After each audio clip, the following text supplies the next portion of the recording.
Hi, I'm Vinita Aran. Today you're watching me on Sify.com.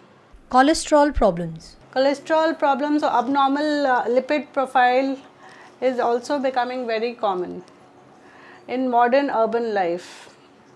That's also because of the lifestyle and wrong eating habits, eating too many processed food.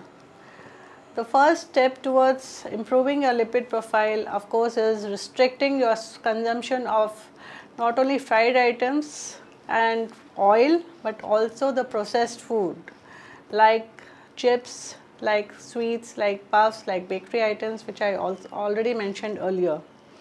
They definitely have to be restricted. Overall, oil consumption has to be restricted to half kg per person per month, no more than that. If you already have high cholesterol, total cholesterol and LDL levels, you need to have nuts on a regular basis. And almonds and walnuts are considered to be the most beneficial. 5 to 6 almonds and 2 whole walnuts on a daily basis. Oats is again considered very useful for controlling high cholesterol levels. At least 4 times a week you need to have oats in your diet.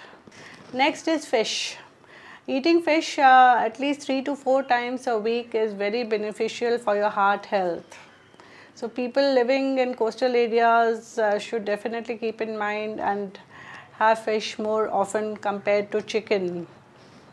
Chicken doesn't have a positive role, it has a neutral effect on cholesterol, but fish definitely has a positive impact on cholesterol levels. You need to include more of fruits and vegetables in a diet.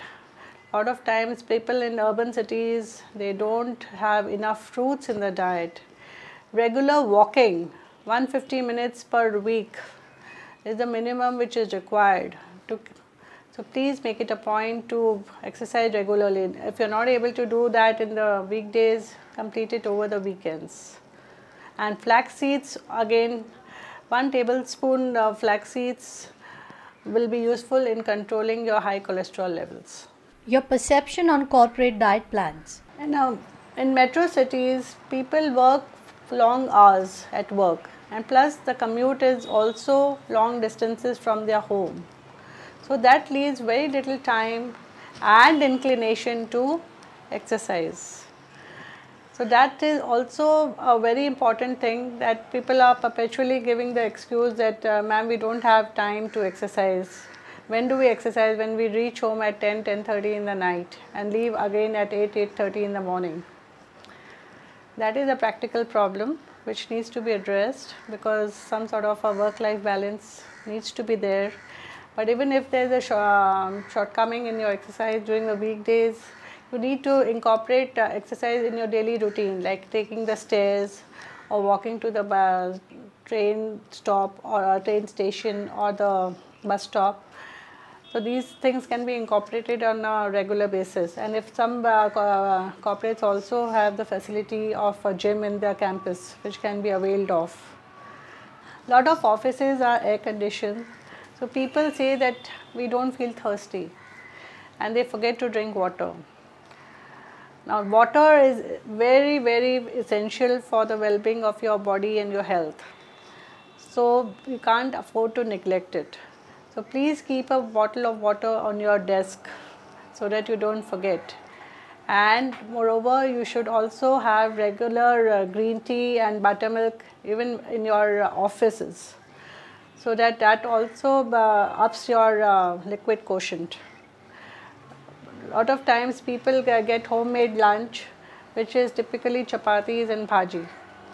That is not a balanced meal, it is not good enough. You need to supplement it with some protein in the form of either curd, dal or curd. And buttermilk, fruits also need to be carried to office or taken from elsewhere, so that it can be had, because since you're putting it almost 10 to 12 hours at work, definitely these things should be there in your diet when you are in office. So besides carrying your roti and bhaji, make sure that you have buttermilk, green tea, fruits also included in your diet when you are in office. Another typical problem is evening snacks. What do we eat for evening snacks? Typically people go down to the canteen and end up eating all the fried snacks like medu vada and heavily buttered sandwiches and samosas and vada paos, which doesn't do anything for your good health, rather it is detrimental for your health. What are the healthier alternatives? The non-fried ones, like first of all you can start with a fruit. If you are likely to be delayed in office, you can opt for something like a idli sambar or chutney sandwich.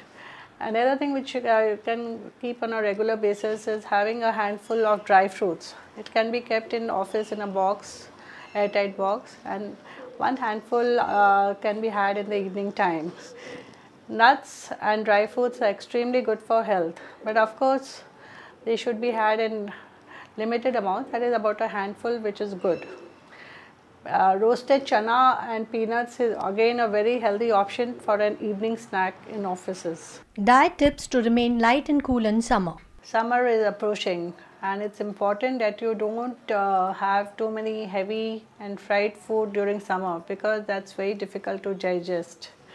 You need to have more water based items, whether it's fruits, concentrate on things like watermelon, muskmelon, lychee, which are typically available during summer, and have more and more liquids in the form of buttermilk, or it can be nimbu pani, aam panna. Aam panna also protects you against sunstroke. It's extremely useful against that.